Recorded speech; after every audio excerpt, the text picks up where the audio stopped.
붉은 촛불이 흔들리는 신방.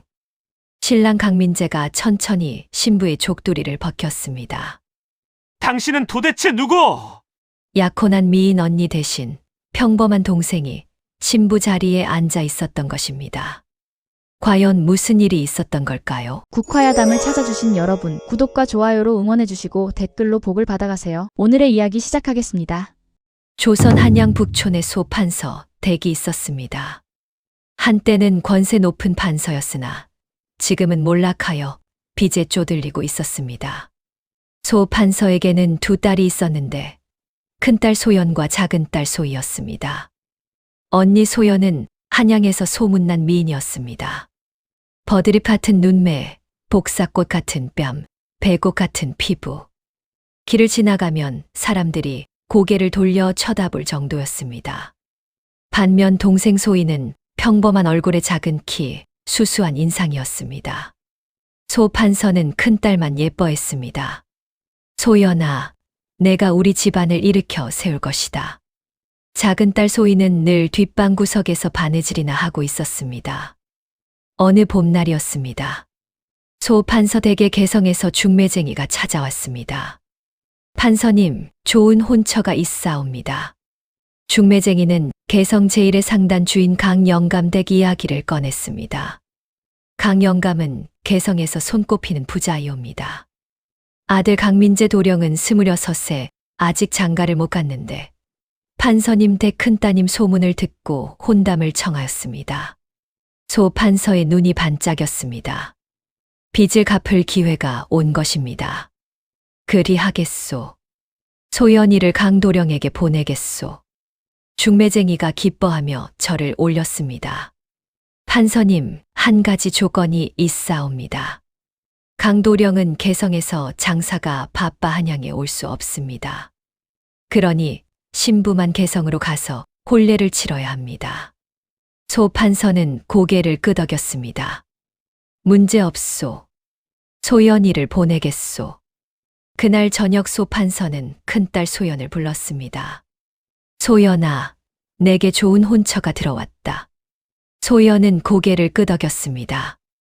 아버지, 어디 집안인가요? 개성 제1의 상단 주인 아들이다. 부자 집안이니 내가 고생하지 않을 것이다. 소연의 얼굴이 창백해졌습니다.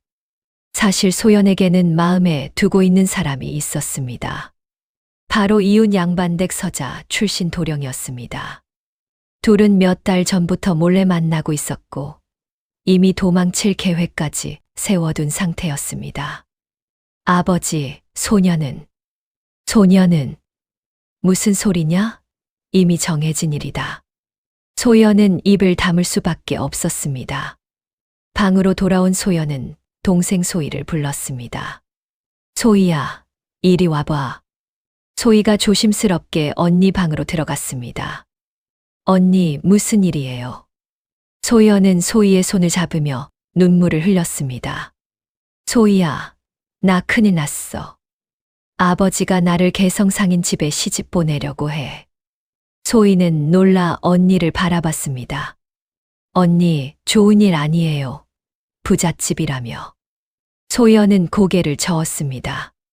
아니야. 나는 다른 사람을 사랑해. 나는 그 사람과 도망갈 거야. 소희는 가슴이 철렁 내려앉았습니다. 언니, 안 돼요. 아버지가 알면. 소연은 소희의 손을 꽉 잡았습니다. 소희야, 부탁이야. 나 대신 내가 가줘. 소희는 믿을 수 없다는 표정으로 언니를 보았습니다. 언니, 그게 무슨 말이에요? 강도령은 내 얼굴을 한 번도 못 봤어. 원거리 혼인이잖아. 내가 족두리 쓰고 가면 모를 거야. 소희는 고개를 저었습니다. 안 돼요, 언니. 그건 사기예요. 소연의 얼굴이 차갑게 변했습니다. 소희야, 내가 안 도와주면 나는 죽을 거야. 정말로 죽을 거라고. 소희는 언니의 눈을 보았습니다. 언니는 진심이었습니다. 소희는 한참을 망설이다가 고개를 끄덕였습니다. 알겠어요, 언니. 제가 제가 가볼게요. 혼례 날짜가 정해졌습니다. 보름 후 개성으로 출발하기로 하였습니다. 소판서는 큰딸 소연의 혼례 준비에 온 신경을 쏟았습니다. 비단 치마 저고리를 마련하고 금비녀를 사고 혼례 예물을 준비했습니다. 소희는 멀리서 그 모습을 지켜봤습니다. 가슴이 무겁고 답답했습니다. 자신이 언니 대신 시집을 간다니 이게 과연 옳은 일인지 알 수 없었습니다. 하지만 이미 약속을 해버렸고 언니는 매일 소희에게 당부했습니다. 소희야, 절대 들키면 안 돼. 알았지? 혼례 전날 밤이었습니다. 소희는 잠을 이룰 수 없었습니다. 내일이면 자신은 언니 대신 신부가 되는 것입니다. 처음 보는 남자와 혼례를 치르고 첫날 밤을 보내야 합니다. 소희는 두려웠습니다. 혹시 들키면 어떻게 되는 걸까? 혼례가 무효가 되는 걸까? 아니면 사기죄로 잡혀가는 걸까? 소희는 이불을 뒤집어 쓰고 눈물을 흘렸습니다. 바로 그때였습니다. 문 밖에서 소근거리는 소리가 들렸습니다. 소희가 살며시 문을 열고 내다보니 언니 소연이 보따리를 메고 있었습니다. 언니. 소연은 소희를 보고 손가락을 입에 갖다 댔습니다. 쉿, 조용히 해. 소희가 밖으로 나가자 소연이 소희의 손을 잡았습니다. 소희야, 나 지금 떠난다. 언니 지금요? 응. 지금 아니면 기회가 없어. 내일이면 혼례니까. 소연은 소희를 꼭 안았습니다. 소희야, 고마워. 내가 나를 살렸어.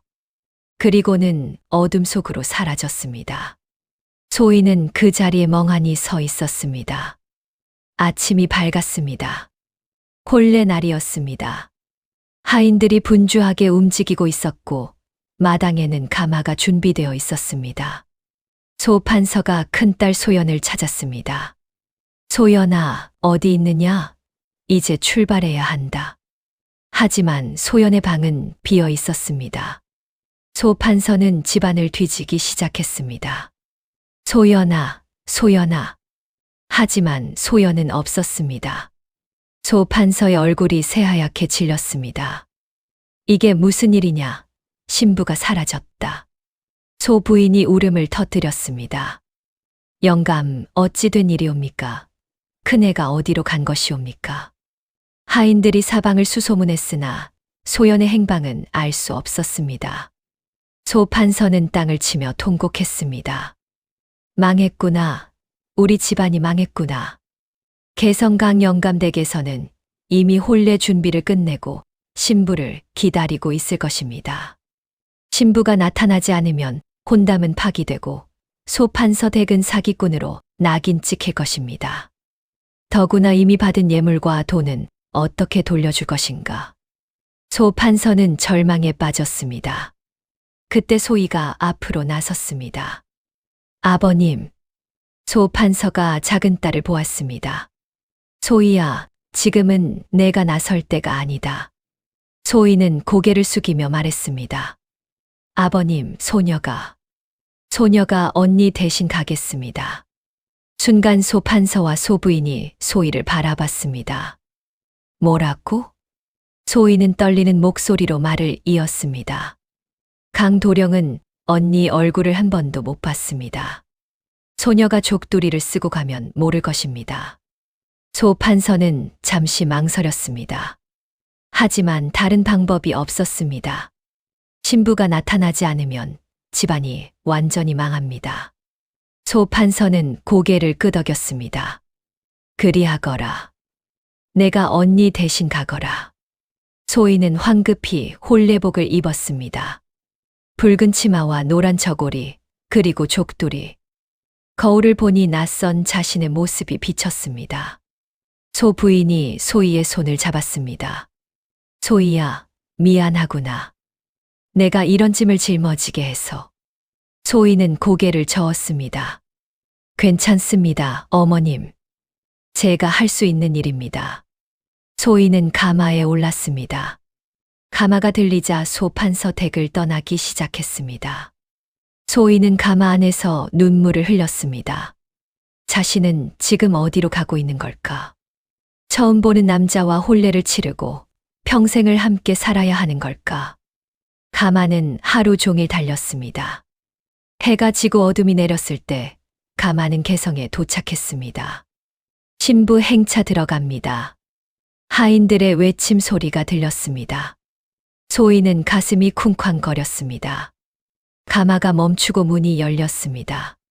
소희는 상궁의 부축을 받으며 가마에서 내렸습니다.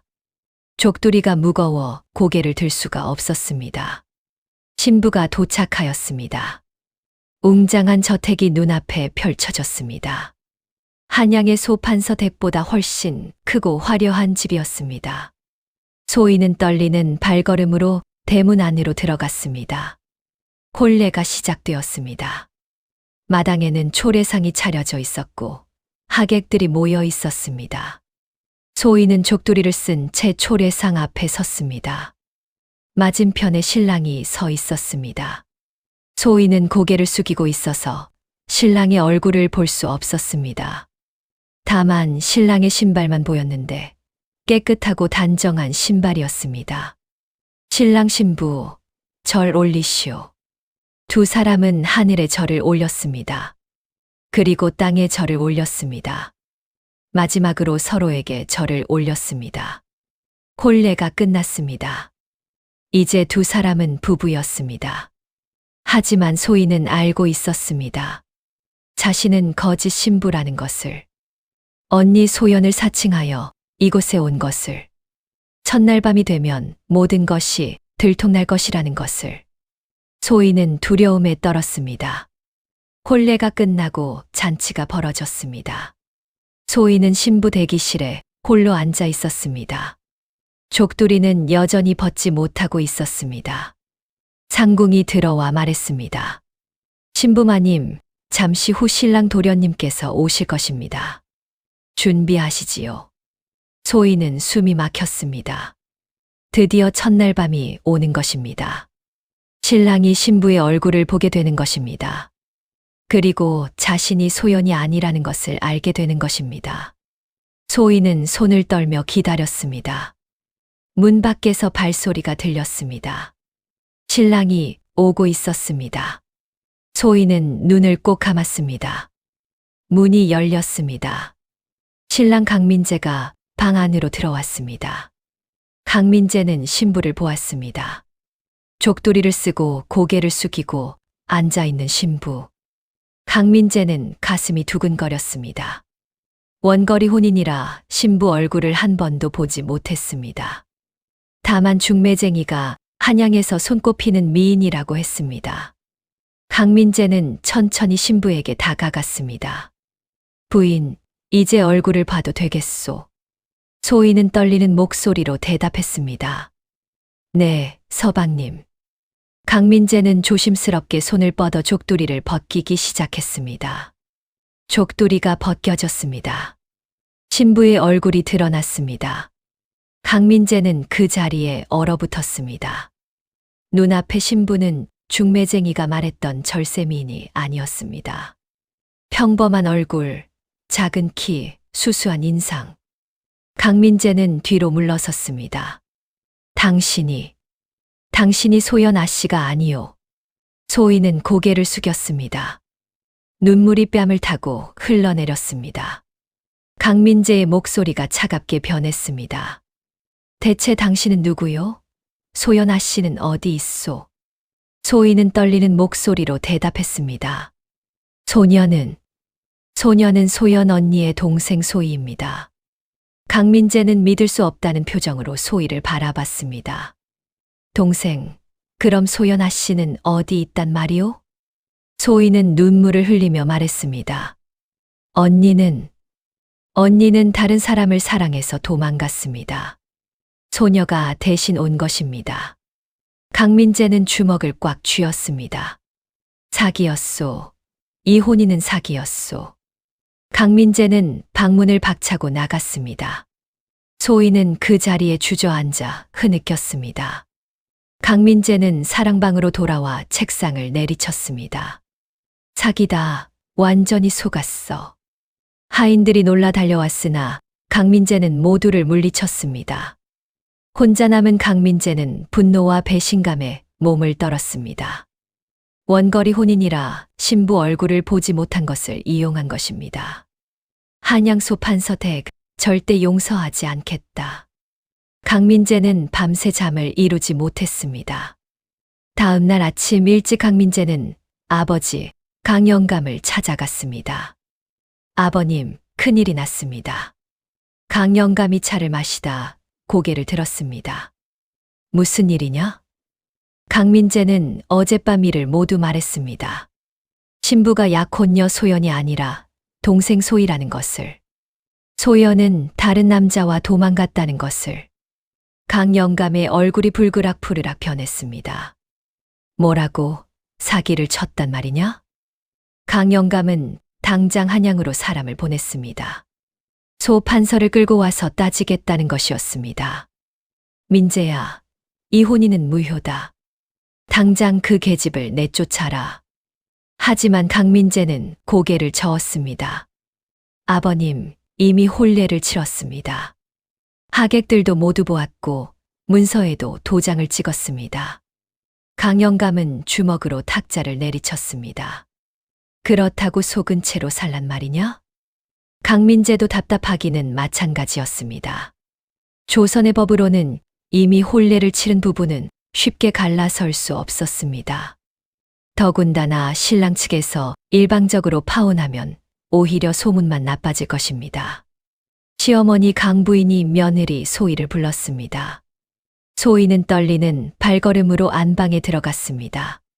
강부인은 차갑게 소희를 내려다봤습니다. 내가 소연이가 아니라 소희란 말이지? 소희는 고개를 숙였습니다. 죄송합니다, 어머님. 강부인은 코웃음을 쳤습니다. 죄송하다고 다냐? 우리 집안을 속였는데. 소희는 눈물을 참으며 대답했습니다. 소녀도 어쩔 수 없었습니다. 언니가 도망을 가서. 강부인은 손을 저었습니다. 변명은 필요 없다. 어쨌든 내가 이 집 며느리가 된 것은 사실이니 며느리 노릇은 제대로 해야 할 것이다. 소희는 그날부터 시댁에서 눈치를 보며 지내야 했습니다. 시아버지 강영감은 소희를 보면 눈을 흘겼고 시어머니 강부인은 말 한마디 건네지 않았습니다. 강민재는 아예 소희를 피했습니다. 식사 시간에도 소희와 같은 상에 앉기를 거부했고 밤에도 사랑방에서 자고 신방에는 오지 않았습니다. 소희는 넓은 신방에 홀로 남겨졌습니다. 밤마다 눈물을 흘리며 언니를 원망했습니다. 언니, 왜 저를 이 지경으로 만드셨어요? 일주일이 지났습니다. 소희는 아침 일찍 일어나 부엌으로 갔습니다. 시어머니를 위해 아침상을 차리기로 한 것입니다. 부엌 아주머니들이 놀라며 소희를 보았습니다. 마님, 웬일이십니까? 며느리가 부엌에 나올 일이 아니옵니다. 소희는 고개를 저었습니다.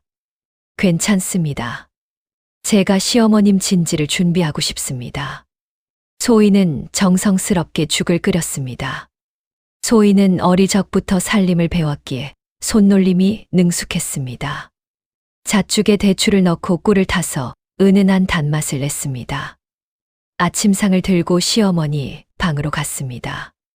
강부인은 의외라는 표정으로 소희를 보았습니다. 내가 직접 그린 것이냐? 소희는 고개를 숙였습니다. 네, 어머님. 드셔보시옵소서.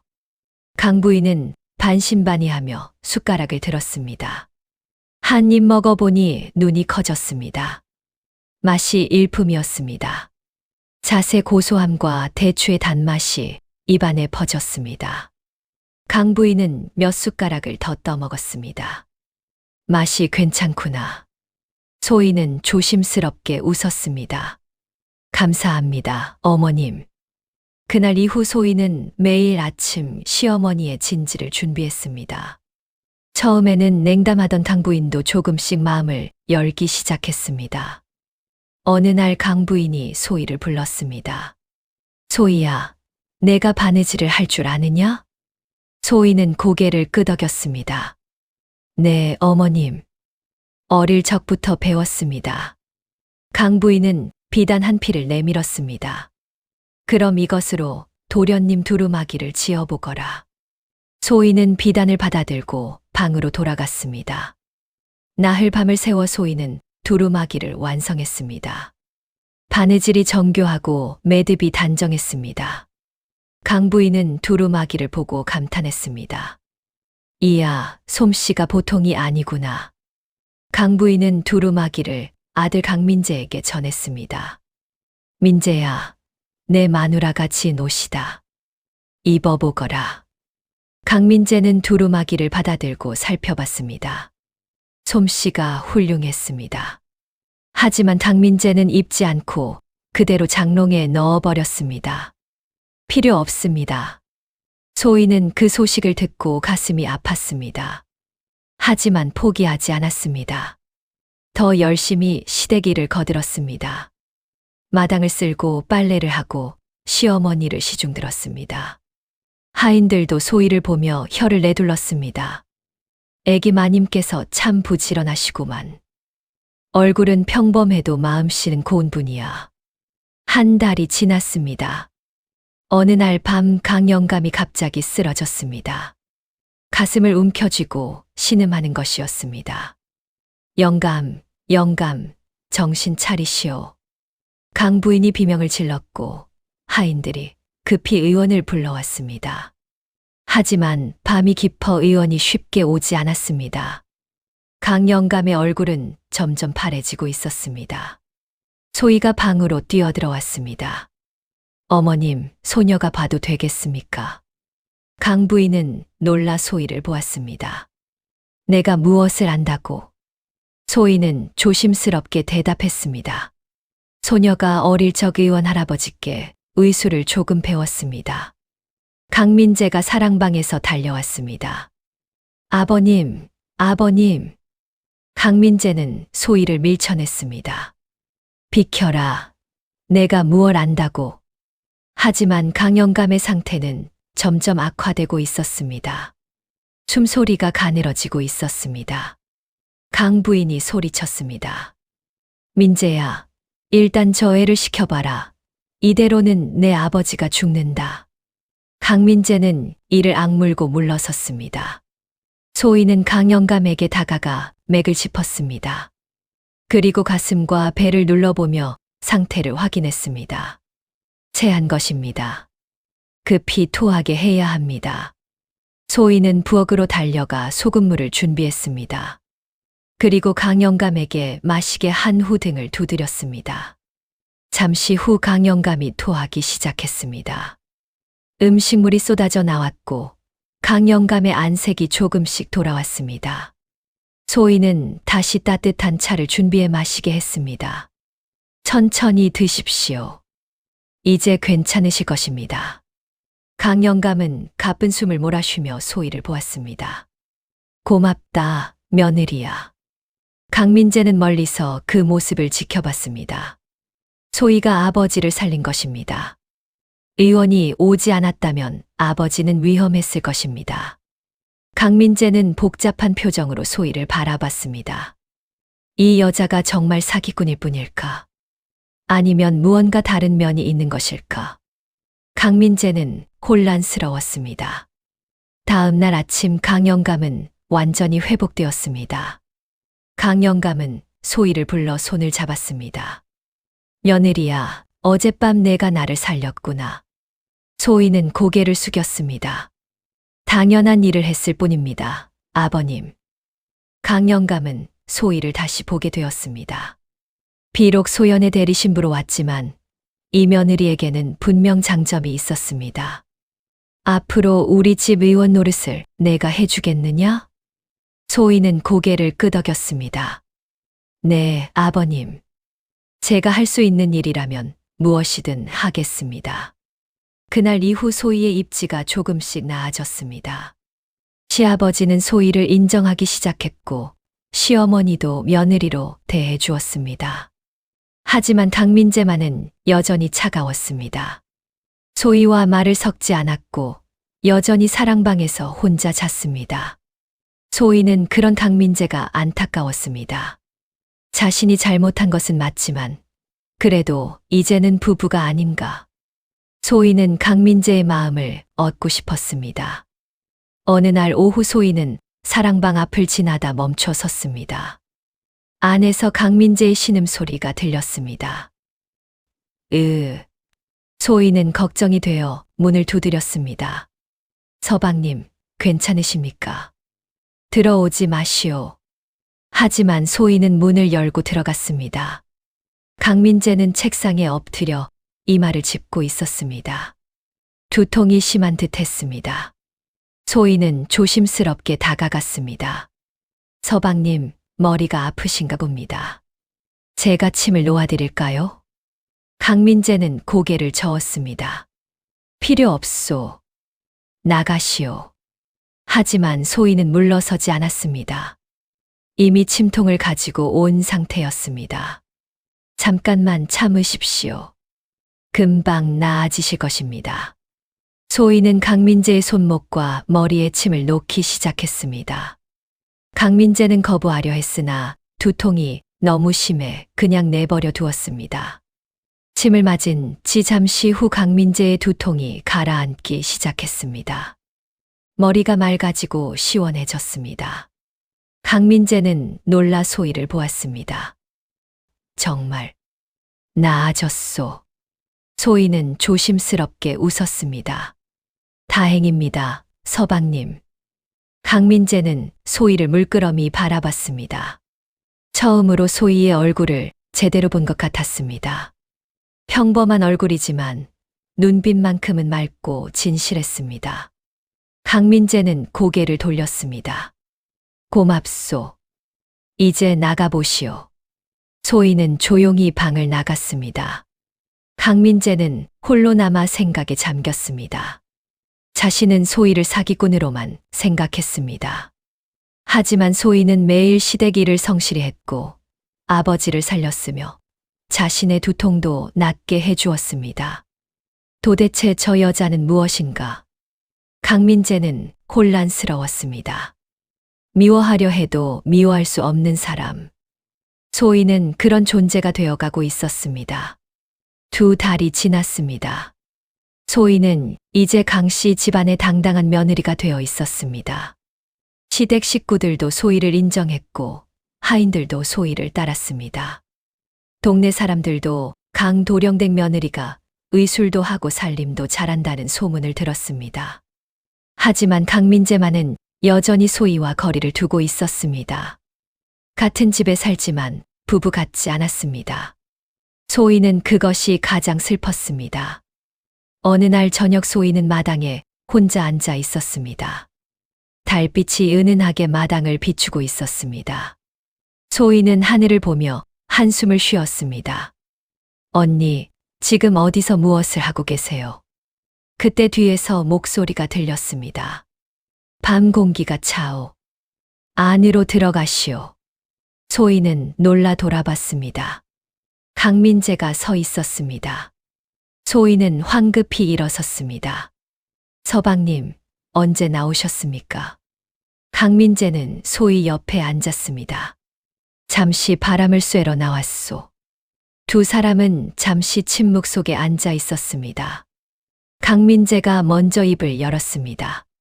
부인, 내가 묻고 싶은 것이 있소. 소희는 강민재를 바라봤습니다. 무엇이든 물어보십시오, 서방님. 강민재는 잠시 망설이다가 물었습니다. 당신은 왜 언니 대신 이곳에 왔소? 정말로 자원해서 온 것이오? 소희는 눈시울이 붉어졌습니다. 진실을 말할 때가 온 것입니다.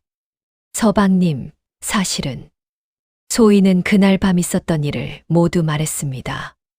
언니 소연이 다른 남자와 사랑에 빠진 것, 본래 전날 밤 도망간 것, 자신이 언니를 대신하지 않으면 집안이 망하는 것, 어쩔 수 없이 대리 신부가 된 것. 강민재는 조용히 듣고 있었습니다. 그래서 당신도 피해자라는 말이오? 소희는 고개를 저었습니다. 아닙니다. 소녀가 잘못한 것은 맞습니다. 서방님을 속인 것은 용서받을 수 없는 일입니다. 강민재는 한숨을 쉬었습니다. 솔직히 나는 당신을 어떻게 대해야 할지 모르겠소. 미워하려 해도 미워지지가 않소. 소희는 강민재의 눈을 바라봤습니다. 강민재도 소희를 바라봤습니다. 달빛 아래 두 사람의 눈이 마주쳤습니다. 그 순간 무언가가 흐르는 것 같았습니다. 하지만 강민재는 고개를 돌렸습니다. 들어가서 쉬시오. 밤이 깊었소. 강민재는 일어나 사랑방으로 돌아갔습니다. 소희는 그 뒷모습을 바라보며 눈물을 흘렸습니다. 다음 날 아침 대문 앞이 소란스러웠습니다. 편지 왔습니다. 한양에서 편지 왔습니다. 하인이 편지를 들고 왔습니다. 소희는 가슴이 철렁 내려앉았습니다. 혹시 언니에게서 온 편지인가?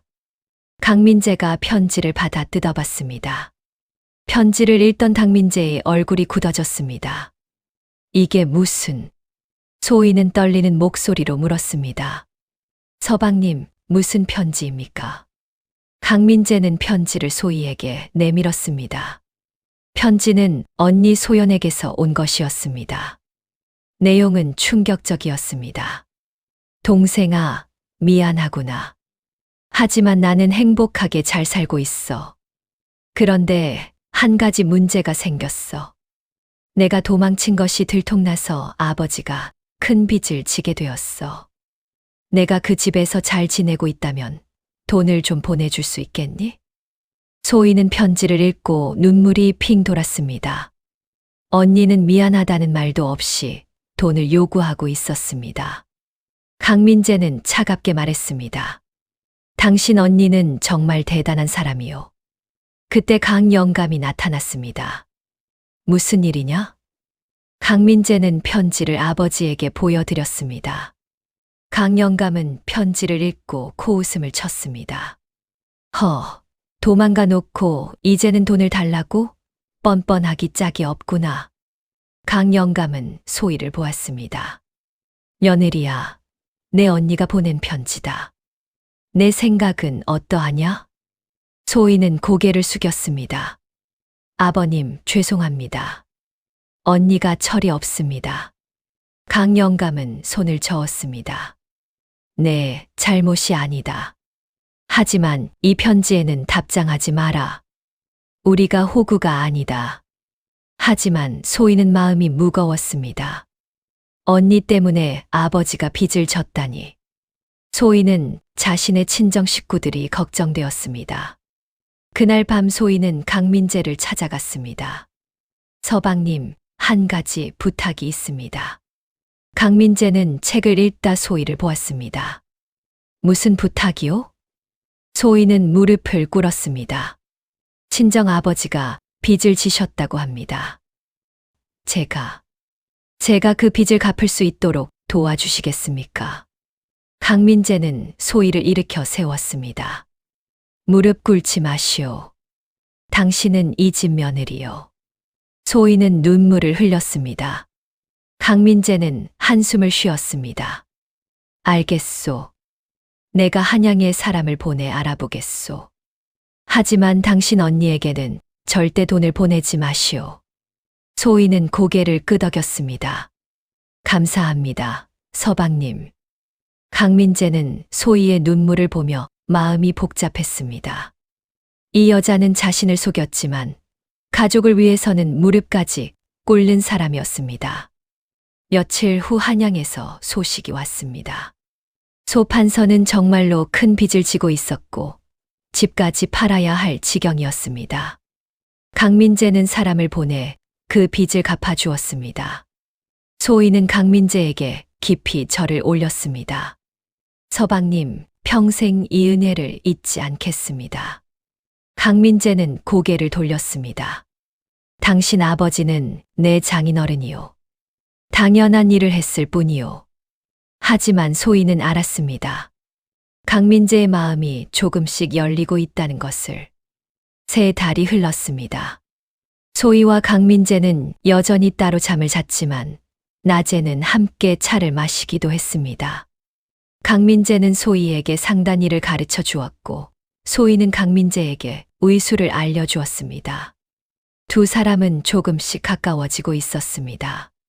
시댁 식구들도 두 사람을 흐뭇하게 바라봤습니다. 이제 진짜 부부 같구나. 강 부인이 만족스럽게 웃었습니다. 하지만 평화는 오래가지 못했습니다. 어느 날 대문 앞에 화려한 가마가 멈춰 섰습니다. 가마에서 내린 사람은 놀랍게도 소연이었습니다. 한양에서 소문난 미인 소연. 그녀가 당당하게 강씨 집안 대문을 두드렸습니다. 저는 소연입니다. 이 집의 진짜 신부입니다. 소연이 대문 안으로 들어서자 마당에 있던 하인들이 모두 얼어붙었습니다. 저분은 소연 아씨 아니신가? 소연은 화려한 비단 치마를 입고 있었고 머리에는 금비녀를 꽂고 있었습니다. 3달 전 도망갔을 때와는 완전히 다른 모습이었습니다. 소희가 황급히 밖으로 나왔습니다. 언니. 소연은 동생을 보고 차갑게 웃었습니다. 소희야, 오랜만이구나. 강민재가 사랑방에서 나왔습니다. 소연을 보는 순간 강민재는 숨이 멎는 것 같았습니다. 중매쟁이가 말했던 절세미인이 눈앞에 있었습니다. 버드립 같은 눈매, 복사꽃 같은 뺨, 배꽃 같은 피부. 소연은 강민재를 보고 우아하게 절을 올렸습니다. 강도령님, 처음 뵙겠습니다. 소녀는 소연이옵니다. 강민재는 말문이 막혔습니다. 이 여자가 원래 자신의 약혼녀였다는 것을, 그리고 이 여자가 다른 남자와 도망갔다는 것을. 강영감과 강부인도 밖으로 나왔습니다. 강영감은 소연을 보고 얼굴을 찌푸렸습니다. 내가 소연이냐? 도망갔던 그 계집이? 소연은 조금도 기죽지 않고 대답했습니다. 죄송합니다, 대감마님. 하지만 소녀에게는 부득이한 사정이 있었습니다. 강 부인이 날카롭게 물었습니다. 부득이한 사정. 다른 남자와 도망간 것이 부득이한 사정이란 말이냐? 소연은 눈물을 글썽이며 대답했습니다. 그 남자에게 속았습니다. 양반집 도련님인 줄 알았는데 알고 보니 사기꾼이었습니다. 소연은 손수건으로 눈물을 닦으며 말을 이었습니다. 소녀를 데리고 도망친 그 남자는 돈만 빼앗고 사라졌습니다. 소녀는 길거리에 버려졌습니다. 주변 사람들이 웅성거리기 시작했습니다. 동정하는 눈빛도 있었습니다. 소연은 강민재를 바라보며 애절하게 말했습니다. 도련님, 소녀가 잘못했습니다. 하지만 소녀가 진짜 신부입니다. 혼인 약속은 원래 소녀와 하신 것 아니옵니까? 강민재는 대답하지 못했습니다.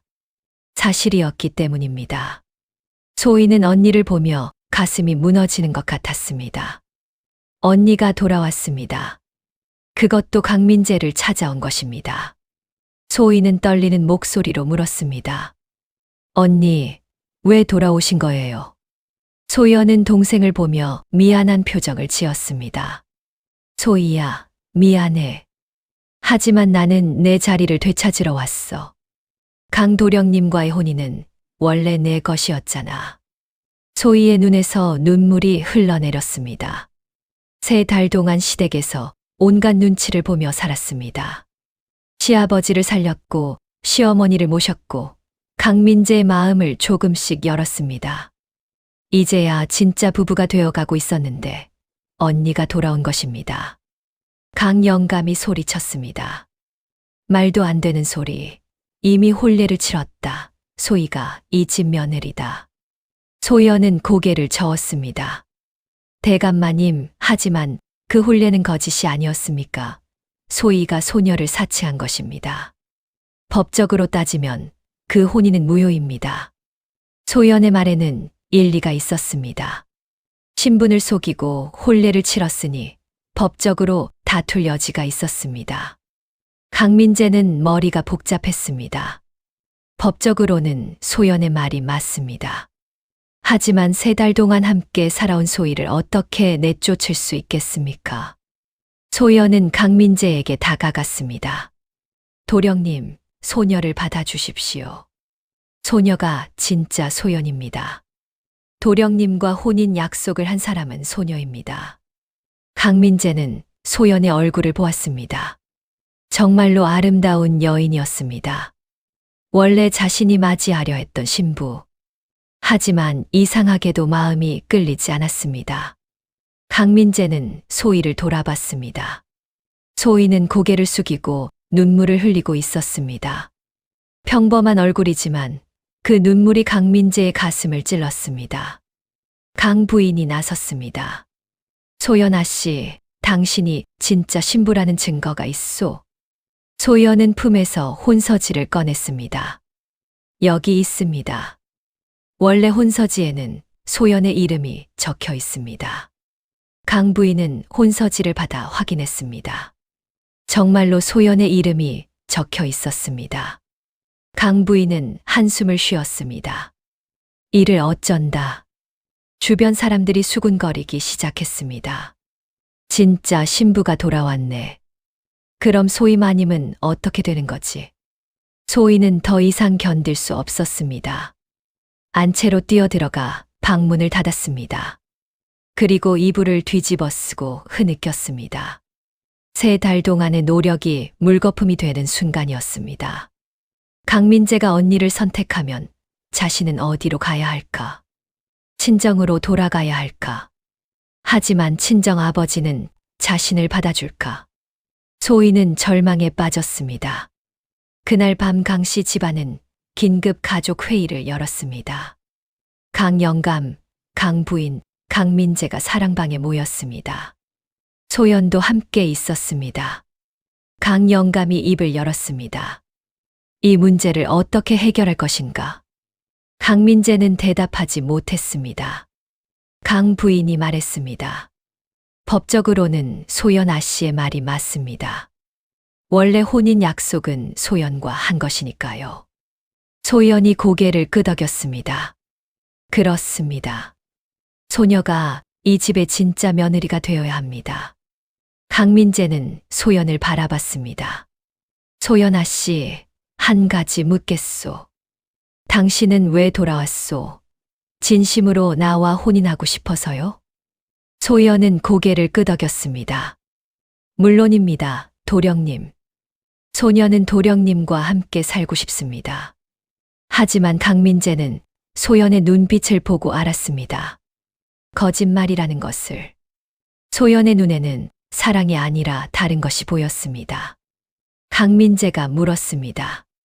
소연아 씨, 솔직히 말해보시오. 당신이 돌아온 진짜 이유가 무엇이오? 소연은 당황하는 표정을 지었습니다. 그게 무슨 말씀이신지. 강민재는 더 날카롭게 물었습니다. 당신과 도망갔던 그 남자는 정말 사기꾼이었소? 아니면 당신이 그 남자를 버린 것이오? 소연의 얼굴이 굳어졌습니다. 강민재는 계속 말했습니다. 내가 한양에 사람을 보내 알아봤소. 당신은 그 남자와 석 달을 함께 살았소. 하지만 그 남자는 가난했소. 그래서 당신이 그를 버리고 부잣집으로 돌아온 것 아니오? 순간 좌중이 조용해졌습니다. 소연의 얼굴이 새하얗게 질렸습니다. 강민재는 냉정하게 말을 이었습니다. 당신은 사랑 때문에 돌아온 것이 아니오. 돈 때문에 돌아온 것이오. 소연은 말문이 막혔습니다. 강 영감이 소리쳤습니다. 뭐라고? 돈 때문이라고. 강민재는 고개를 끄덕였습니다. 제가 알아본 바로는 소연아 씨는 도망간 그 남자가 가난하다는 것을 알고 다시 부잣집 며느리가 되려고 돌아온 것입니다. 소연은 더 이상 변명할 수 없었습니다. 눈물을 흘리며 고개를 숙였습니다. 죄송합니다. 하지만 소녀도 살아야 하지 않습니까? 강 부인이 혀를 찼습니다. 이런 뻔뻔한 년을 봤나? 강 영감이 손을 저었습니다. 당장 이 집에서 나가라. 우리 집 며느리는 소이다. 소연은 강민재를 애절하게 바라봤습니다. 도령님, 제발 소녀를. 하지만 강민재는 고개를 저었습니다. 나가시오. 당신은 이미 내 아내가 아니오. 소연은 더 이상 버틸 수 없었습니다. 하인들이 소연을 밖으로 내보냈습니다. 소연은 대문 앞에서 한참을 서성이다가 결국 떠났습니다. 돌아갈 곳도 기댈 곳도 없는 여인이 되어버린 것입니다. 마을 사람들은 소연을 보며 수군거렸습니다. 저 여자 욕심이 과했어. 도망가 놓고 다시 돌아오다니. 소연은 고개를 숙인 채 마을을 떠났습니다. 강민재는 소희의 방으로 갔습니다. 문을 두드렸습니다. 부인, 나요. 문 열어주시오. 안에서 흐느끼는 소리가 들렸습니다. 강민재는 조심스럽게 문을 열고 들어갔습니다. 소희는 이불을 뒤집어 쓰고 울고 있었습니다. 강민재는 소희 옆에 앉았습니다. 부인, 울지 마시오. 소희는 이불을 벗고 강민재를 보았습니다. 눈이 퉁퉁 부어 있었습니다. 서방님, 소녀는 이제 어떻게 되는 것입니까? 강민재는 소희의 손을 잡았습니다. 당신은 내 아내요. 그것은 변하지 않소. 소희는 고개를 저었습니다. 하지만 언니가 진짜 신부였고 소녀는 거짓으로 이곳에 왔습니다. 강민재는 소희의 손을 꽉 쥐었습니다. 부인, 나는 3달 동안 당신을 지켜봤소. 당신이 얼마나 성실한지, 얼마나 착한지, 얼마나 현명한지 보았소. 소희의 눈에서 눈물이 흘렀습니다. 강민재는 말을 이었습니다. 처음에는 당신을 미워했소. 사기꾼이라고 생각했소. 하지만 이제는 알겠소. 당신은 사기꾼이 아니라 희생한 것이요. 가족을 위해, 집안을 위해. 소희는 흐느꼈습니다. 강민재는 소희를 끌어안았습니다. 부인, 나는 당신을 선택하겠소. 소연이 아니라 당신을. 처음부터 당신이었으면 좋았을 것을. 소희는 강민재의 품에서 눈물을 흘렸습니다. 3달 동안 기다렸던 순간이었습니다. 강민재는 소희의 얼굴을 들어 올렸습니다. 눈물 범벅이 된 얼굴이었지만 강민재에게는 세상에서 가장 아름다워 보였습니다. 부인, 이제부터 우리는 진짜 부부가 됩시다. 더 이상 따로 자지 말고 함께 살아갑시다. 소희는 고개를 끄덕였습니다. 네, 서방님. 소녀가 평생 서방님을 모시겠습니다. 두 사람은 서로를 껴안았습니다. 그날 밤 강민재는 처음으로 신방에서 잤습니다. 소희와 함께. 이튿날 아침 강민재는 아버지를 찾아갔습니다. 아버님, 소자가 결정을 내렸습니다. 강영감이 고개를 끄덕였습니다. 말해보거라. 강민재는 단호하게 말했습니다. 소희가 제 아내입니다. 평생 함께할 배필입니다. 강영감은 만족스럽게 웃었습니다. 그래, 잘 결정했다. 나도 소희가 마음에 들었다. 착하고 현명한 며느리지. 강 부인도 기뻐했습니다. 이제야 우리 민재가 정신을 차렸구나. 그날 저녁 강 씨 집안은 잔치를 열었습니다. 소희와 강민재의 진짜 혼인을 축하하는 자리였습니다. 마을 사람들도 모두 모여 축하해 주었습니다. 소희 마님, 정말 축하드립니다. 도련님과 마님이 잘 어울리십니다. 소희는 행복한 미소를 지었습니다. 3달 동안의 고생이 헛되지 않았습니다. 잔치가 한창일 때 대문 밖에서 누군가 서성이는 모습이 보였습니다. 소연이었습니다. 소연은 멀리서 동생의 행복한 모습을 지켜봤습니다. 가슴이 아팠지만 어쩔 수 없었습니다. 자신이 선택한 길이었으니까요. 소연은 고개를 돌려 떠났습니다. 다시는 돌아오지 않을 것입니다. 밤이 깊었습니다. 강민재와 소희는 신방에 함께 있었습니다. 촛불이 은은하게 방을 밝히고 있었습니다. 강민재가 소희의 손을 잡았습니다. 부인, 고생 많았소. 소희는 고개를 저었습니다. 아닙니다, 서방님. 서방님을 만나 행복합니다. 강민재는 소희를 끌어안았습니다. 나도 당신을 만나 행복하오. 비록 시작은 거짓이었지만 이제는 진짜가 되었소. 소희는 강민재의 가슴에 얼굴을 묻었습니다. 서방님, 소녀가 약속하겠습니다. 평생 서방님만 바라보고 살겠습니다. 강민재는 소희의 머리를 쓰다듬었습니다. 나도 약속하겠소. 평생 당신만을 사랑하겠소. 촛불이 흔들렸습니다. 두 사람은 서로를 바라보며 미소 지었습니다. 그리고 천천히 얼굴을 가까이 했습니다. 입술이 맞닿는 순간 세상이 멈춘 것 같았습니다. 다음 날 아침 소희는 일찍 일어나 시어머니께 문안 인사를 드렸습니다. 강 부인은 며느리를 보고 흐뭇하게 웃었습니다. 소희야, 이제 얼굴에 꽃이 폈구나. 소희는 부끄러워하며 웃었습니다. 어머님, 소녀가 행복합니다. 강 부인은 며느리의 손을 잡았습니다. 다행이다. 너 같은 며느리를 둔 것이 우리 집안의 복이다. 그 후로 소희와 강민재는 금슬 좋은 부부로 살았습니다. 소희는 상단 일을 돕기 시작했습니다. 장사 수완이 뛰어나 상단은 더욱 번창했습니다. 강민재는 소희의 능력에 감탄했습니다. 부인, 당신은 정말 대단하오. 나보다 장사를 더 잘하는구려. 소희는 웃으며 대답했습니다. 서방님께 배운 것입니다. 1년이 지났습니다. 소희는 아이를 가졌습니다. 강씨 집안은 기쁨에 넘쳤습니다. 며느리가 아들을 낳을 것이다. 강 영감이 기뻐하며 소리쳤습니다. 소희는 배를 쓰다듬으며 미소 지었습니다. 강민재는 아내를 지극정성으로 돌봤습니다. 부인, 몸조리 잘하시오. 무리하지 마시오. 어느 날 소희는 친정 소식을 들었습니다. 아버지 소판서가 병이 들었다고 했습니다. 소희는 강민재에게 말했습니다. 서방님, 소녀가 친정에 다녀와도 되겠습니까? 강민재는 고개를 끄덕였습니다. 그러시오. 장인어른을 뵙고 오시오. 내가 함께 가겠소.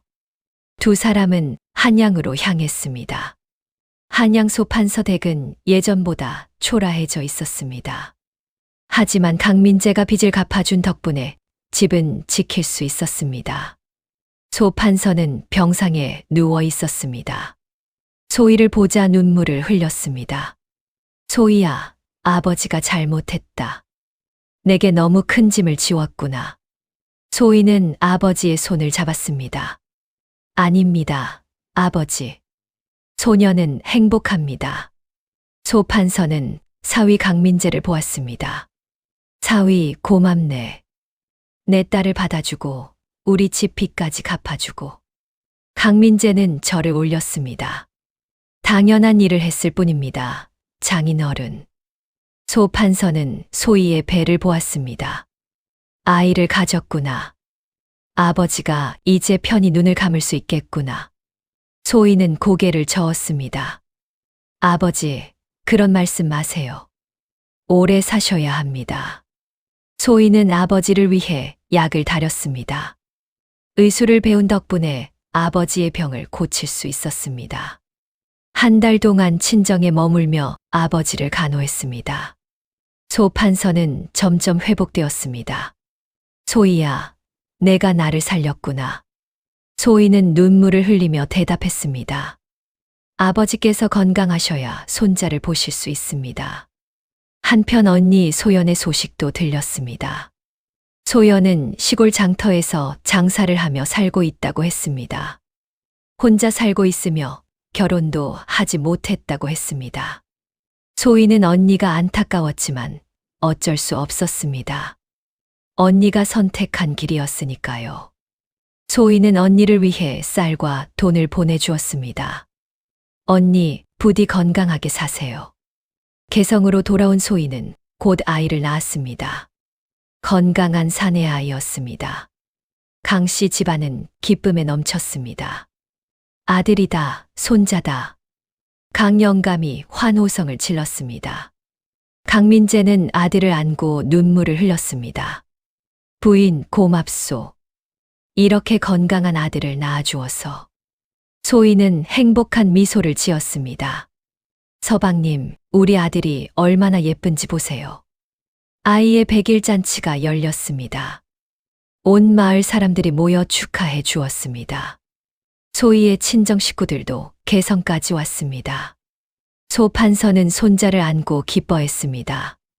이 아이가 우리 소희를 닮아 착하게 자랄 것이다. 강민재는 장인어른에게 절을 올렸습니다. 장인어른, 손자를 잘 키우겠습니다. 저녁이 되자 강민재와 소희는 마당에 나와 별을 보았습니다. 강민재가 아내의 어깨에 손을 얹었습니다.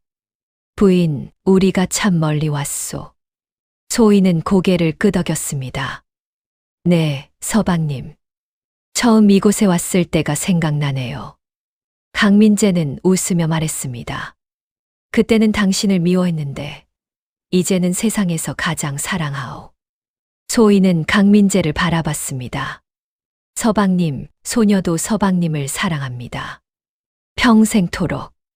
두 사람은 서로를 껴안았습니다. 하늘에는 별이 빛나고 있었습니다.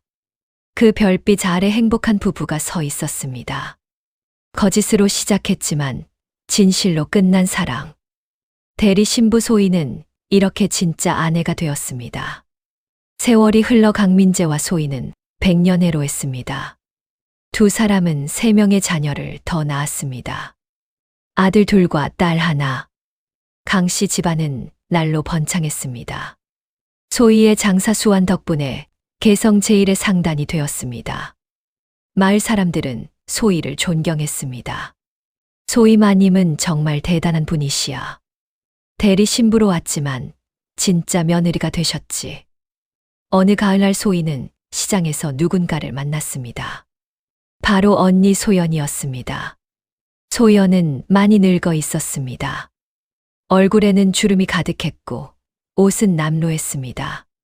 소희는 가슴이 아팠습니다. 언니. 소연은 동생을 보고 쓸쓸하게 웃었습니다. 소희야, 잘 살고 있구나. 소희는 언니의 손을 잡았습니다. 언니, 저희 집에 가시죠. 제가 보살펴 드릴게요. 하지만 소연은 고개를 저었습니다. 아니야, 난 괜찮아. 내가 선택한 길이잖아. 소연은 동생을 끌어안았습니다. 소희야, 내가 행복해서 언니는 기뻐. 정말로. 소희는 눈물을 흘렸습니다. 언니, 미안해요. 제가 언니 자리를 빼앗은 것 같아서. 소연은 동생의 눈물을 닦아 주었습니다. 아니야. 그 자리는 원래 내 것이었어. 너만이 그 자리를 지킬 수 있었어. 두 자매는 한참을 껴안고 있었습니다. 그리고 소연은 조용히 떠났습니다. 소희는 언니의 뒷모습을 보며 눈물을 흘렸습니다. 강민재가 다가와 아내의 어깨를 안았습니다. 부인, 괜찮소? 소희는 고개를 끄덕였습니다. 네, 서방님. 이제 정말 괜찮습니다. 두 사람은 손을 잡고 집으로 돌아갔습니다. 그로부터 10년이 흘렀습니다. 강민재와 소희의 상단은 이제 조선 팔도에 이름이 알려져 있었습니다. 개성뿐 아니라 한양, 전주, 평양에도 지점을 두었고 비단과 무명을 다루는 최고의 상단이 되었습니다. 소희는 40이 되었지만 여전히 부지런하고 현명했습니다. 강민재는 아내를 믿고 상단의 큰 결정은 모두 소희와 상의했습니다. 부인, 이번 거래를 어떻게 생각하시오? 서방님, 소녀 생각에는 조금 위험해 보입니다.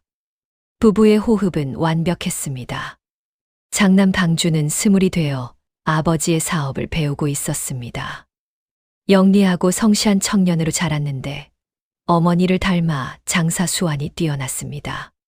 차남 방석은 18부로 서당에서 학문을 익히고 있었습니다. 과거를 준비하고 있었는데 총명하여 장원급제도 가능해 보였습니다. 막내딸 강연은 15으로 어머니를 따라 의술을 배우고 있었습니다. 어머니, 이 약초는 어떻게 쓰는 것입니까?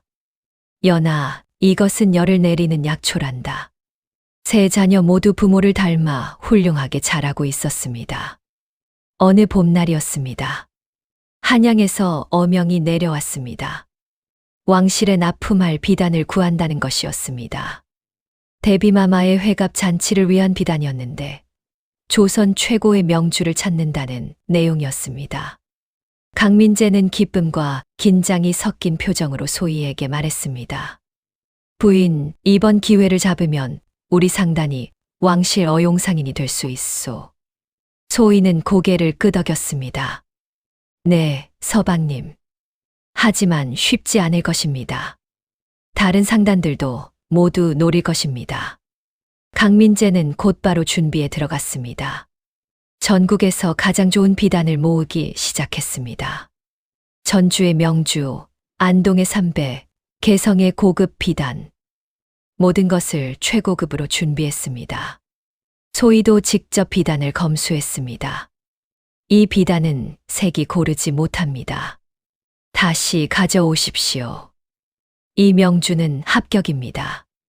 왕실에 올려도 손색이 없습니다. 소희의 눈은 여전히 정확했습니다. 한 달 후 한양에서 비단 품평회가 열렸습니다. 조선 팔도의 유명한 상단들이 모두 모였습니다.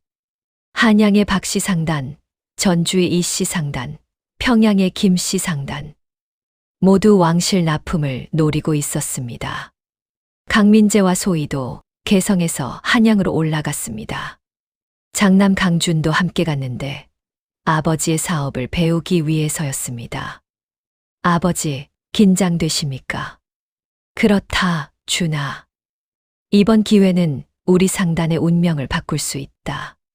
품평회의 당일이었습니다. 왕실 내관들이 각 상단의 비단을 검수하기 시작했습니다. 하나하나 펼쳐보고 색을 확인하고 질을 따졌습니다. 박씨 상단의 비단이 먼저 검수되었습니다. 색이 고운데 짜임이 조금 성글구나. 이씨 상단의 비단도 검수되었습니다. 질은 좋으나 무늬가 단조하구나. 하나씩 탈락하기 시작했습니다. 드디어 강민재 상단의 차례가 왔습니다. 소희가 직접 준비한 비단을 펼쳤습니다. 내관들의 눈이 커졌습니다. 오, 이것은 비단의 색이 고왔고 짜임이 촘촘했으며 무늬가 아름다웠습니다. 대비마마의 회갑을 축하하는 학과 구름 무늬가 섬세하게 수놓아져 있었습니다. 내관들이 서로 얼굴을 마주 보았습니다. 이것이 최고로군. 강민재와 소희는 가슴이 두근거렸습니다. 하지만 그때였습니다. 한양의 박씨 상단 주인이 나섰습니다. 잠깐만 기다리시오. 모두의 시선이 박씨 상단 주인에게 쏠렸습니다. 박씨 상단 주인은 강민재 상단의 비단을 가리키며 말했습니다. 저 비단은 문제가 있습니다. 강민재가 놀라 물었습니다. 무슨 말씀이십니까? 박씨 상단 주인은 비단을 들어 햇빛에 비춰보았습니다. 보십시오. 이 비단에는 흠집이 있습니다. 모두가 비단을 자세히 보았습니다. 정말로 작은 흠집이 하나 있었습니다. 너무 작아서 잘 보이지 않았지만 햇빛에 비춘이 보였습니다. 내관들이 고개를 저었습니다. 흠집이 있는 비단은 왕실에 올릴 수 없다. 강민재의 얼굴이 창백해졌습니다. 그토록 공들여 준비한 비단인데 작은 흠집 하나 때문에 탈락하다니. 소희도 당황했습니다. 분명 검수할 때는 없던 흠집인데 어떻게 생긴 것일까? 박씨 상단 주인이 음흉하게 웃었습니다. 개성 상단, 준비가 부족하셨던 것 같구려. 강민재는 억울했지만 어쩔 수 없었습니다. 규칙은 규칙이었습니다. 내관들이 다른 비단을 검수하기 시작했습니다. 강민재는 고개를 숙이고 있었고 소희는 박씨 상단 주인을 주시했습니다. 뭔가 이상했습니다. 박씨 상단 주인의 눈빛이 교활했습니다. 소희는 박씨 상단 주인에게 다가갔습니다. 박나리, 한 가지 묻겠습니다. 박씨 상단 주인이 소희를 내려다봤습니다. 무엇을 묻겠다는 것이오? 소희는 침착하게 물었습니다. 나리께서 저희 비단의 흠집을 어떻게 그리 빨리 발견하셨습니까? 햇빛에 비춰야만 보이는 작은 흠집을요. 박씨 상단 주인은 당황하는 기색을 보였습니다. 그야, 내 눈이 밝아서. 소희는 고개를 저었습니다. 아닙니다. 나리께서 미리 알고 계셨기 때문입니다. 주변 사람들이 웅성거리기 시작했습니다. 소희는 계속 말했습니다. 나리께서 어젯밤 저희 숙소에 사람을 보내 비단에 흠집을 낸 것 아닙니까? 박씨 상단 주인의 얼굴이 붉어졌습니다. 무슨 헛소리를.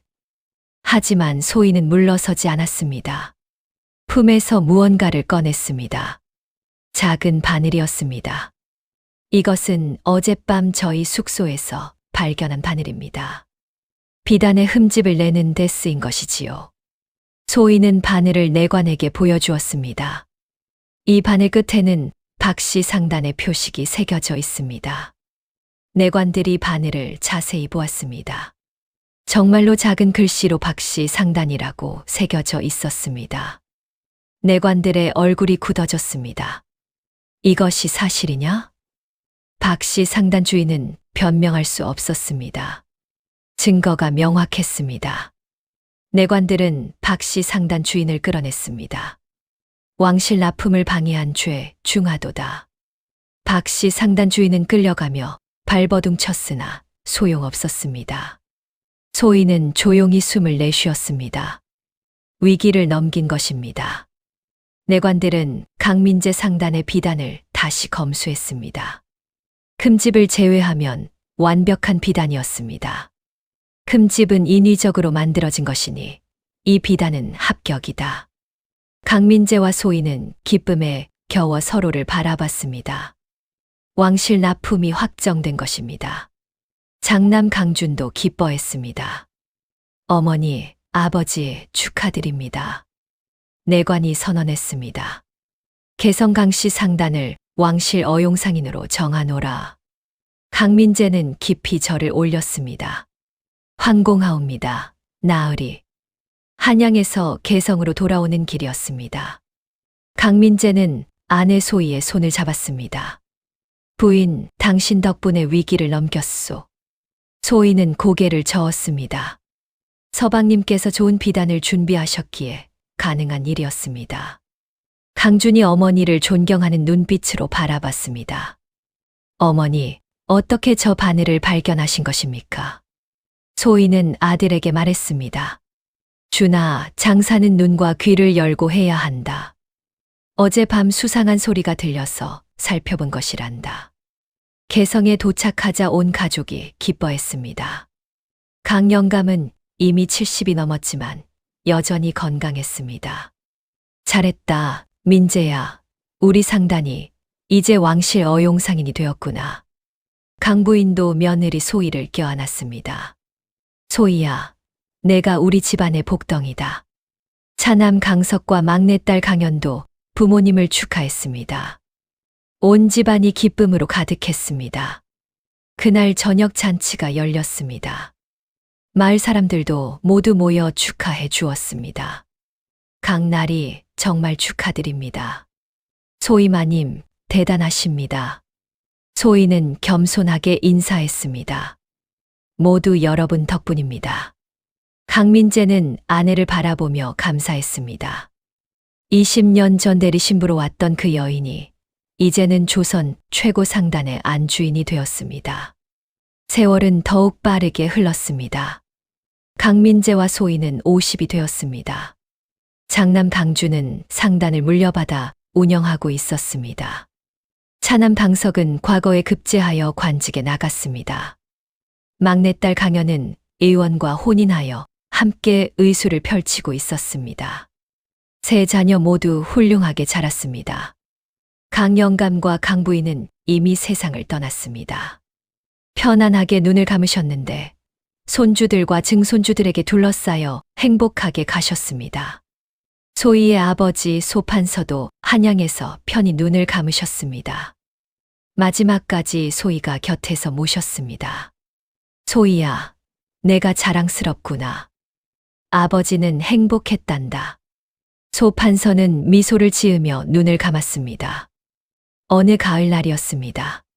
소희는 홀로 마당에 앉아 있었습니다. 단풍잎이 바람에 날리고 있었습니다. 강민재가 차를 들고 나와 아내 옆에 앉았습니다. 부인, 무슨 생각을 하시오? 소희는 남편을 보며 미소 지었습니다.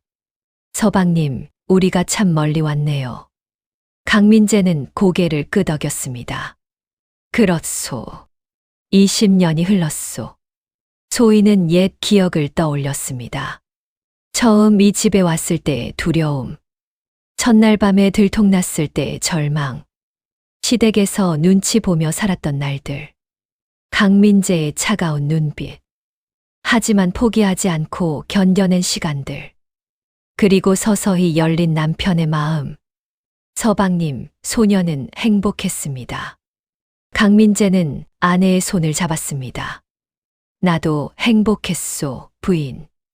당신을 만나 진정한 행복이 무엇인지 알았소. 두 사람은 서로를 바라봤습니다. 주름이 가득한 얼굴이었지만 눈빛만큼은 여전히 맑았습니다. 강민재가 말했습니다. 부인, 처음 당신을 봤을 때 실망했던 것을 기억하시오? 소희는 웃으며 대답했습니다. 네, 기억합니다.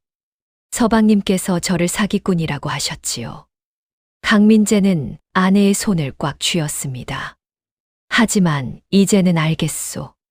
진짜 사기꾼은 당신이 아니라 당신 언니였소. 당신은 희생한 것이요. 소희는 눈시울이 붉어졌습니다. 서방님. 강민재는 아내를 끌어안았습니다. 부인, 감사하오. 나를 사랑해 주어서. 우리 집안을 일으켜 세워주어서. 훌륭한 자녀들을 낳아주어서. 소희는 남편의 품에서 눈물을 흘렸습니다. 서방님, 소녀야말로 감사합니다. 저를 받아주셔서, 저를 믿어주셔서. 두 사람은 한참을 서로를 껴안고 있었습니다. 그날 밤 손주들이 모두 모였습니다. 강준의 세 아들, 강석의 두 딸, 강연의 아들과 딸. 모두 7명의 손주가 할아버지, 할머니를 둘러쌌습니다. 할아버지, 할머니, 이야기해 주세요. 아이들이 조르자 강민재와 소희는 웃었습니다. 무슨 이야기를 듣고 싶으냐? 할아버지와 할머니가 어떻게 만나셨는지요? 소희는 손주들을 보며 이야기를 시작했습니다. 옛날 옛적에 할머니는 언니 대신 대리 신부로 왔단다. 아이들의 눈이 커졌습니다. 정말요, 할머니? 소희는 고개를 끄덕이며 모든 이야기를 들려주었습니다. 언니가 도망간 것, 자신이 대신 온 것, 첫날 밤에 들통난 것, 시댁에서 고생한 것, 할아버지의 마음을 얻기 위해 노력한 것, 마침내 진짜 부부가 된 것. 아이들은 숨죽이고 이야기를 들었습니다. 막내 손주가 물었습니다. 할머니, 무섭지 않으셨어요? 소희는 손주의 머리를 쓰다듬었습니다. 물론 무서웠단다. 하지만 포기하지 않았지. 최선을 다했단다. 큰 손주가 물었습니다. 할아버지는 화나지 않으셨어요? 강민재가 웃으며 대답했습니다. 처음에는 화가 났지. 하지만 할머니의 진심을 보고 마음을 바꿨단다. 손주들은 감동하여 할아버지, 할머니를 껴안았습니다. 세월은 계속 흘렀습니다. 강민재와 소희는 60을 넘겼습니다. 둘 다 머리가 하얗게 새었지만 여전히 건강했습니다. 매일 아침 함께 산책을 했고 저녁에는 함께 차를 마셨습니다. 강준이 운영하는 상단은 더욱 번창했고, 이제는 중국과도 교역을 하고 있었습니다. 강석은 정삼품 당상관까지 올라갔고, 강연은 한양에서 유명한 여의원이 되었습니다. 소희와 강민재는 자녀들이 자랑스러웠습니다. 어느 겨울날 눈이 내렸습니다. 소희는 창가에 서서 눈을 바라봤습니다. 20년 전, 아니 30년 전 그날이 떠올랐습니다. 처음 이 집에 왔을 때도 눈이 내렸었습니다. 가마를 타고 개성으로 오던 그날, 두렵고 떨리던 그날, 소희는 미소 지었습니다. 그때 나에게 말해주고 싶네요. 걱정하지 말라고. 모든 것이 잘 될 거라고. 강민재가 뒤에서 아내를 안았습니다. 부인, 감기 들겠소. 안으로 들어가시오. 소희는 남편의 품에 기댔습니다. 서방님, 소녀는 참 행복합니다. 강민재는 아내의 어깨를 토닥였습니다. 나도 행복하오, 부인. 당신과 함께한 모든 순간이 행복했소. 두 사람은 창가에서 눈을 바라봤습니다. 눈은 조용히 내리고 있었습니다.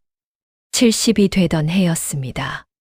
소희는 병상에 누웠습니다. 오랜 세월 너무 열심히 살아온 탓에 몸이 지친 것입니다. 강민재는 아내 곁을 지켰습니다. 자녀들도 모두 모였고 손주들도 할머니 곁에 왔습니다. 소희는 가족들을 보며 미소 지었습니다. 내 참 복받은 인생이구나. 강민재는 아내의 손을 잡았습니다. 부인, 힘내시오.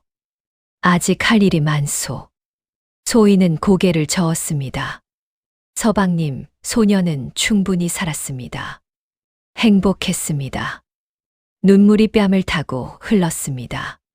자녀들도 울었고 손주들도 울었습니다. 소희는 한 명 한 명 손을 잡았습니다. 준아, 상단을 잘 이끌거라. 서가, 백성을 위해 일하거라. 연아, 많은 사람을 살려주거라. 소희는 마지막으로 남편을 보았습니다. 서방님, 30년 동안 감사했습니다. 소녀를 사랑해 주셔서. 강민재는 아내를 꼭 안았습니다. 부인, 나도 감사했소. 당신이 내 인생의 전부였소. 소희는 남편의 품에서 눈을 감았습니다. 편안한 미소를 지은 채 대리 신부로 왔지만 진짜 아내로 살다 간 여인. 소희는 그렇게 세상을 떠났습니다. 강민재는 아내를 정성껏 장례 지냈습니다. 마을 사람들이 모두 모여 조문했습니다. 소희 마님은 정말 훌륭한 분이셨습니다. 마님 덕분에 우리 마을이 부유해졌습니다. 강민재는 아내의 무덤 앞에 서서 말했습니다. 부인, 잠시 기다리시오. 곧 따라가겠소. 1년 후였습니다. 강민재도 세상을 떠났습니다. 아내를 너무 그리워한 탓이었습니다. 자녀들은 아버지를 어머니 곁에 묻었습니다. 아버지, 어머니, 편히 쉬세요. 두 무덤 사이에는 나무 한 그루가 심어졌습니다. 은행나무였는데 세월이 흐르자 두 그루의 가지가 서로 엉켜 자랐습니다. 마치 두 사람이 손을 잡고 있는 것 같았습니다. 세월이 더욱 흘렀습니다. 강준의 아들, 그 아들의 아들까지 대를 이어가며 상단을 키웠습니다. 강민재와 소희의 이야기는 가문의 전설이 되었습니다. 자손들은 매년 추석이 되면 두 무덤 앞에 모였습니다. 그리고 조상들의 이야기를 나눴습니다. 우리 할아버지 할머니는 대리 신부로 시작해서 진짜 부부가 되셨단다. 진심과 노력이 운명을 바꿨단다. 마을 사람들도 그 이야기를 기억했습니다. 소희 마님은 거짓으로 시작했지만 진실로 끝냈지. 외모가 아니라 마음이 사람을 만드는 것이야. 소희와 강민재의 무덤 앞에는 언제나 꽃이 놓여 있었습니다. 그들을 기억하는 사람들의 마음이었습니다. 옛말에 이런 말이 있습니다. 진심은 언젠가 빛을 발한다고. 포기하지 않고 최선을 다하면 기적이 일어난다고. 소희는 대리신부로 시작했지만 성실함과 진심으로 진짜 아내가 되었습니다. 외모가 아니라 마음이 사람의 가치를 결정합니다. 거짓으로 시작해도 진실로 살아가면 모든 것이 진짜가 됩니다. 여러분도 어려움이 닥쳤을 때 소희처럼 포기하지 말고 최선을 다하시기 바랍니다. 그러면 언젠가 행복이 찾아올 것입니다. 이야기 들어주셔서 감사합니다.